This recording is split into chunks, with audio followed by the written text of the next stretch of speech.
நாடு முழுவதும் கடந்த 7ஆம் தேதி விநாயகர் சதுர்த்தி விழா உற்சாகமாக கொண்டாடப்பட்டது. இதனைத் தொடர்ந்து அனைத்து பகுதிகளிலும் விநாயகர் சிலைகள் பிரதிஷ்டை செய்யப்பட்டு நீர்நிலைகளில் விநாயகர் சிலைகளை கரைக்கும் நிகழ்ச்சி நடைபெற்று வருகிறது. அதன் ஒரு பகுதியாக திருவாரூர் மாவட்டம் முத்துப்பேட்டை பகுதியில் இந்து முன்னணி சார்பில் 32ஆம் ஆண்டு வெற்றி விநாயகர் ஊர்வலம் நடைபெற்றது. ஊர்வலத்தை ஒட்டி முத்துப்பேட்டை மற்றும் சுற்றுவட்டார பகுதிகளில் விநாயகர் சதுர்த்தி நாளில் விநாயகர் சிலைகள் பிரதிஷ்டை செய்யப்பட்டு கடந்த 6 நாட்களாக விநாயகர் சிலைகளுக்கு சிறப்பு பூஜைகள் நடைபெற்று வந்தன. அதன் நிறைவாக முத்துப்பேட்டை ஜாம்பவனோடை பகுதியில் உள்ள சிவன் கோவிலில் 19க்கும் மேற்பட்ட அனைத்து விநாயகர் சிலைகளும் ஒருங்கிணைக்கப்பட்டு ஊர்வலம் நடைபெற்றது. ஊர்வலத்தை பாஜக மாநில பொதுச் செயலாளர் கருப்பு முருகானந்தம் துவக்கி வைத்தார்.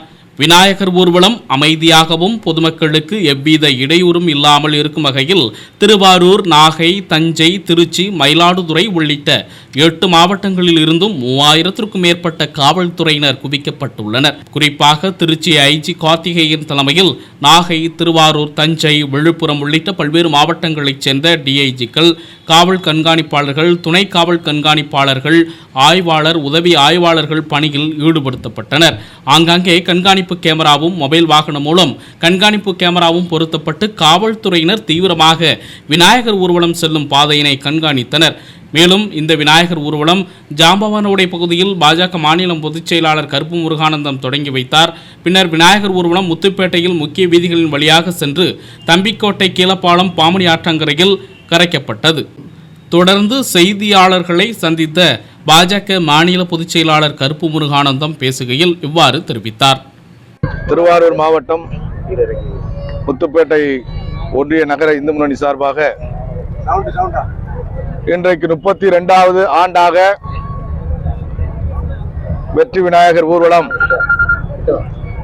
மிகச் சிறப்பான முறையிலே நடைபெற்று முடிந்திருக்கின்றது. பல்லாயிரக்கணக்கான பொதுமக்கள், ஆண்களும் பெண்களும் இளைஞர்களும் இந்த விழாவிலே கலந்து கொண்டு தங்களுடைய தேசபக்தியை, இந்து ஒற்றுமையை, கடவுள் பக்தியை உணர்த்தி இருக்கின்றார்கள்.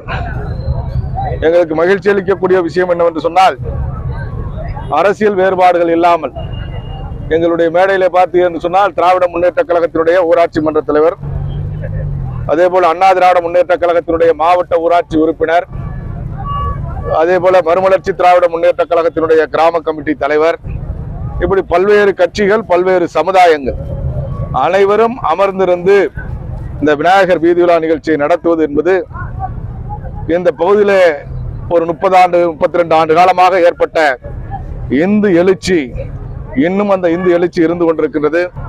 இந்து ஒற்றுமை இருந்து கொண்டிருக்கின்றது. எத்தனையோ சதிகள் செய்தாலும் கூட, எத்தனையோ பிரச்சனைகளை உருவாக்கினாலும் கூட, ஆனால் விநாயகர் வீதி விழா என்கின்ற பொழுது இந்த பகுதியில் இருக்கக்கூடிய மக்கள் அனைத்து வேறுபாடுகளையும் மறந்து, தங்களுக்கு இருக்கக்கூடிய அனைத்து பிரச்சனைகளையும் மறந்து, நாமெல்லாம் இந்துக்கள் என்ற எண்ணத்தோடு ஒன்றுபடுகிறார்கள் என்பதை நிரூபிக்கக்கூடிய வகையில தமிழகத்திலேயே பார்த்தீர்கள் என்று சொன்னால், இந்த முத்துப்பேட்டை வெற்றி விநாயகர் ஊர்வலத்திற்கு வரக்கூடிய அளவிற்கு பொதுமக்களோ, இளைஞர்களோ, பெண்களோ மற்ற விழாக்களிலே கலந்து கொண்டு நான் பார்த்தது கிடையாது. நானும் பல்வேறு மாவட்டங்களுக்கு விழாக்களுக்கு செல்கின்றேன். நான் கலந்து கொண்டது கிடையாது, அறிந்ததும் கிடையாது. அந்த அளவிற்கு பல ஆயிரக்கணக்கான பேர் கலந்து கொள்ளக்கூடிய விழாவாக, இது ஒரு திருவிழாவாக இந்த பகுதியிலே மாறி இருக்கிறது. காவல்துறை, அரசாங்கம் எங்களுக்கு முழுமையான ஒத்துழைப்பை இந்த முறை கொடுத்தார்கள். நாங்களும் கூட காவல்துறைக்கு, அரசாங்கத்திற்கு முழுமையான ஒத்துழைப்பை கொடுத்தோம். குறிப்பிட்ட நேரத்திலே துவங்கி எந்த நேரம் நாங்கள் திட்டமிட்டோமோ அந்த நேரத்திலே சரியாக நாங்கள் இந்த விநாயகர் ஊர்வலத்தை முடித்திருக்கின்றோம். இந்த பகுதி என்பது மிக மிக பிரச்சனைக்குரிய பகுதி என்றாலும் கூட எந்த விதமான ஒரு அசம்பாவிதமும் இல்லாமல் அமைதியான முறையிலே நடைபெற்று முடிந்திருக்கின்றது. காவல்துறைக்கு, அரசாங்கத்திற்கு, கலந்து கொண்ட பொதுமக்களுக்கு, எங்களுக்கு ஊக்கமளித்திருக்கக்கூடிய பொதுமக்களுக்கு, இதில் மிக கடுமையாக வேலை பார்த்திருக்கக்கூடிய, பணியாற்றி இருக்கக்கூடிய இந்து இளைஞர்களுக்கு அத்தனை பேருக்கும் எங்களுடைய நன்றிகளை தெரிவித்துக் கொள்கிறோம்.